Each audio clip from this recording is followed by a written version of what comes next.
Meditations by Marcus Aurelius. The second book. 1.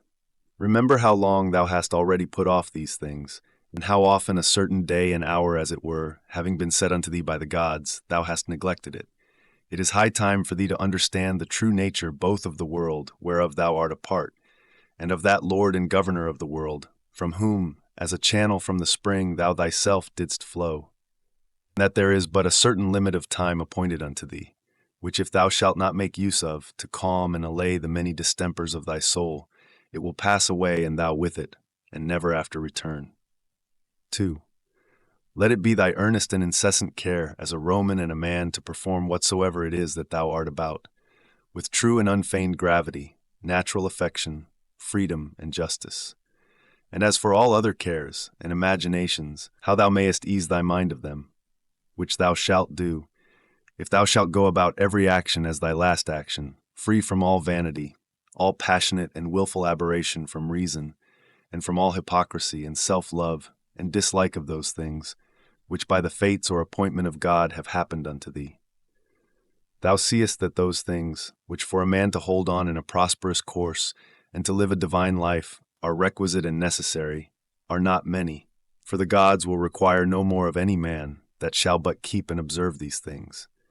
3. Do, soul, do. Abuse and contemn thyself. Yet a while, and the time for thee to respect thyself will be at an end.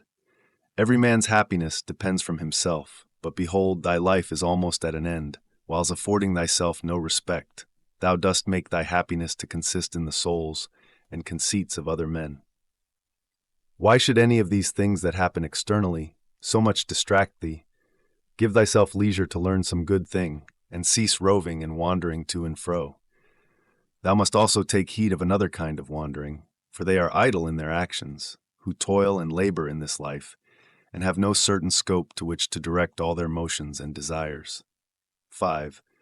For not observing the state of another man's soul, scarce was ever any man known to be unhappy. Tell whosoever they be that intend not, and guide not by reason and discretion the motions of their own souls, they must of necessity be unhappy. 6. These things thou must always have in mind. What is the nature of the universe, and what is mine? In particular, this unto that what relation it hath, what kind of part of what kind of universe it is, and that there is nobody that can hinder thee, but that thou mayest always both do and speak those things which are agreeable to that nature, whereof thou art a part.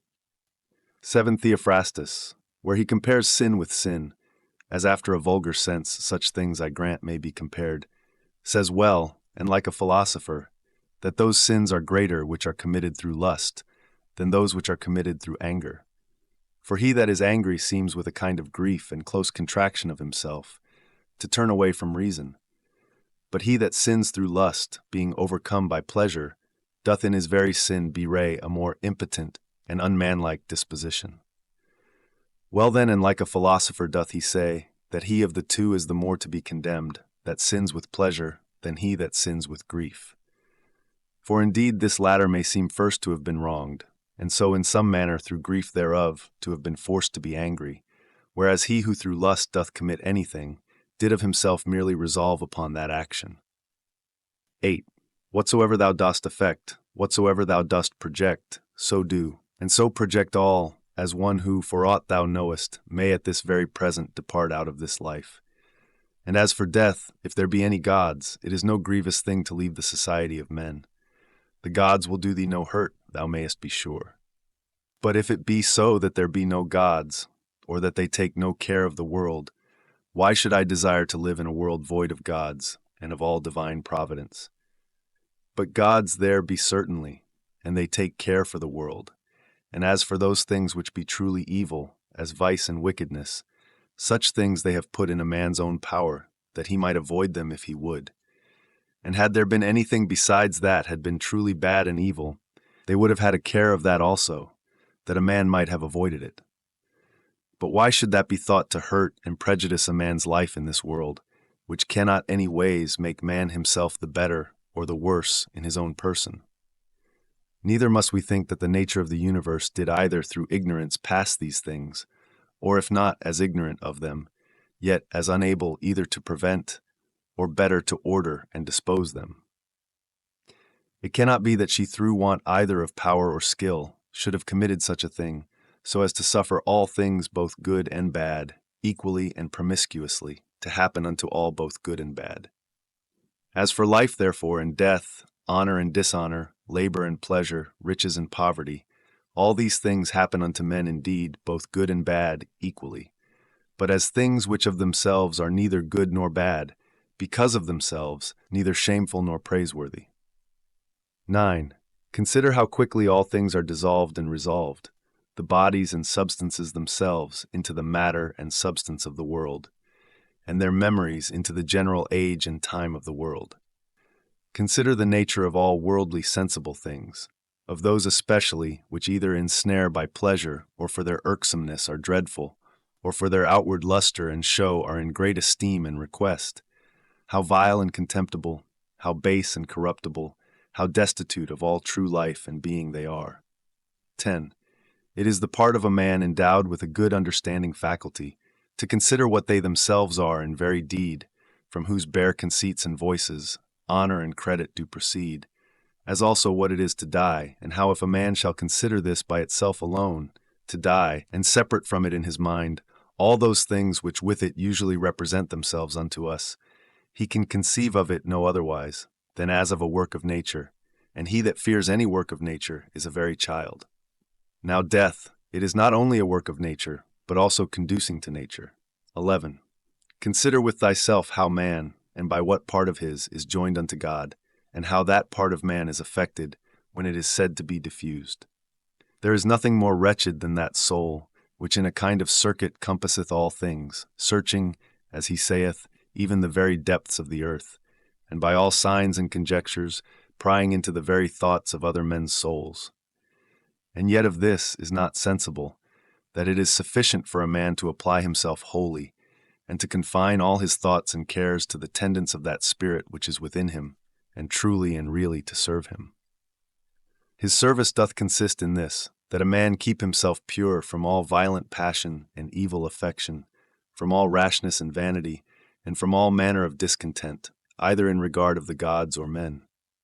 For indeed whatsoever proceeds from the gods deserves respect for their worth and excellency, and whatsoever proceeds from men, as they are our kinsmen, should by us be entertained, with love always, sometimes as proceeding from their ignorance of that which is truly good and bad, a blindness no less than that by which we are not able to discern between white and black, with a kind of pity and compassion also.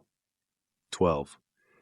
If thou shouldest live 3,000, or as many as 10,000 of years, yet remember this, that man can part with no life properly, save with that little part of life which he now lives, and that which he lives is no other than that which at every instant he parts with.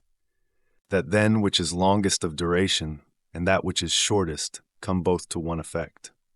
For although in regard of that which is already past, there may be some inequality, yet that time which is now present and in being is equal unto all men. And that being it which we part with whensoever we die, it doth manifestly appear that it can be but a moment of time that we then part with. For as for that which is either past or to come, a man cannot be said properly to part with it. For how should a man part with that which he hath not? These two things therefore thou must remember.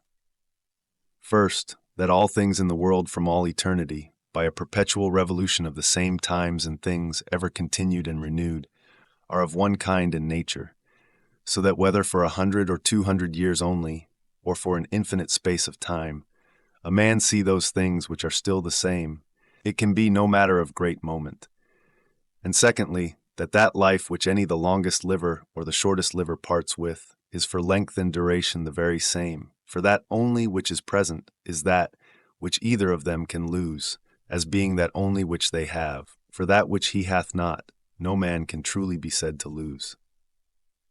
13. Remember that all is but opinion and conceit, for those things are plain and apparent which were spoken unto Monimus the Cynic. And as plain and apparent is the use that may be made of those things, if that which is true and serious in them be received as well as that which is sweet and pleasing. 14. A man's soul doth wrong and disrespect itself first and especially, when as much as in itself lies it becomes an apostum, and as it were an excrescency of the world, for to be grieved and displeased with anything that happens in the world is direct apostasy from the nature of the universe, part of which all particular natures of the world are. Secondly, when she either is averse from any man, or led by contrary desires or affections, tending to his hurt and prejudice, such as are the souls of them that are angry. Thirdly, when she is overcome by any pleasure or pain. Fourthly, when she doth dissemble, and covertly and falsely either doth or saith anything. Fifthly, when she doth either affect or endeavor anything to no certain end, but rashly and without due ratiocination and consideration, how consequent or inconsequent it is to the common end. For even the least things ought not to be done without relation unto the end, and the end of the reasonable creatures is to follow and obey him, who is the reason, as it were, and the law of this great city and ancient commonwealth. 15. The time of a man's life is as a point, the substance of it ever flowing, the sense obscure, and the whole composition of the body tending to corruption. His soul is restless, fortune uncertain, and fame doubtful. To be brief, as a stream, so are all things belonging to the body. As a dream or as a smoke, so are all that belong unto the soul. Our life is a warfare and a mere pilgrimage. Fame after life is no better than oblivion. What is it, then, that will adhere and follow? Only one thing, philosophy. And philosophy doth consist in this: for a man to preserve that spirit which is within him, from all manner of contumelies and injuries, and above all pains or pleasures. Never to do anything either rashly or feignedly or hypocritically, wholly to depend from himself and his own proper actions. All things that happen unto him to embrace contentedly, as coming from him from whom he himself also came, and above all things, with all meekness and a calm cheerfulness, to expect death, as being nothing else but the resolution of those elements, of which every creature is composed. And if the elements themselves suffer nothing by this, their perpetual conversion of one into another, that dissolution and alteration which is so common unto all, why should it be feared by any? Is not this according to nature? But nothing that is according to nature can be evil.